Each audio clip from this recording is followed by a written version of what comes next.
لو قللت من نفسك قصاد شخص وعايز تعدل الموضوع، اعمل الخدعة دي.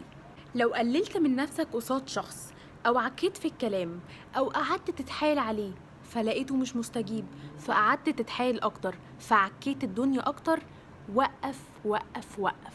واوعى تبعت أي حاجة تاني دلوقتي، لأن أي حاجة هتطلع منك تاني هتقلل منك أكتر وهتبوظ الموضوع أكتر. فلازم تعمل وقفة وتسيب موبايلك خالص على جنب وتنسى تماما إنك تبعت حاجة تانية دلوقتي.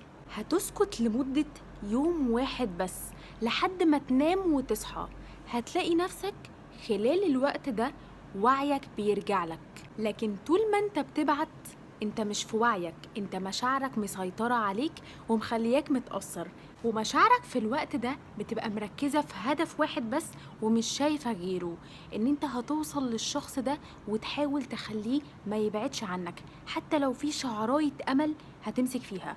فعمر ما مشاعرك هتفوق أو هتتراجع غير لما تستنى شوية، أو إنه تدي فرصة لوعيك أصلا إن هو يرجع لك. لأن المشاعر لما بتبقى مركزة في هدف واحد بتفضل مكمل فيه ومتواصل معاه مهما حصل كعبلة في النص. بعد ما تستنى يوم ويرجع لك عقلك، ما تكلمش الشخص ده خالص واختفي عنه نهائيا كأنك اتسحلت، وارجع بعد أسبوع. ساعتها طبعا هيكون في شات مفتوح وانت سايبه ومعلقه ومش رادد عليه. ساعتها قوله: ايه ده؟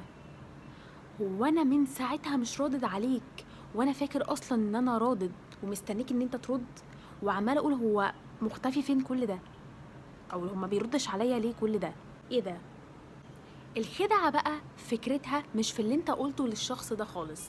الفكرة ان انت عملت لنفسك قيمة في كل القديم، وفي نفس الوقت عملت فيصل ما بين شخصيتك اللي فاتت اللي هو شافها وما بين كل اللي جاي. ساعتها هتكون حطيت في دماغ الشخص ده مليون سؤال. اولا، انه ليه طالما هو فاكر ان هو رادد عليا وان انا اللي مختفي، ليه ما سألش كل ده؟ وليه ما شافش انا مختفي فين؟ وده واحد كان عمال يتحايل عليا من اسبوع، ازاي مطنش كل ده؟ وازاي راجع مش مهتم كده وبيتكلم عادي وان هو اتسحل في حياته عادي كأن انا مش موجود؟ ساعتها هيتوضح للشخص ده ان انت كل تحايلك عليه كان تمثيل، وان انت شخص توكسيك، مش هيشوف ان انت شخص ضعيف تاني. وساعتها ما ينفعش ان انت توضح له ضعفك تاني عشان ما تبوظش كل ده، لازم يشوفك بشخصية تانية اقوى.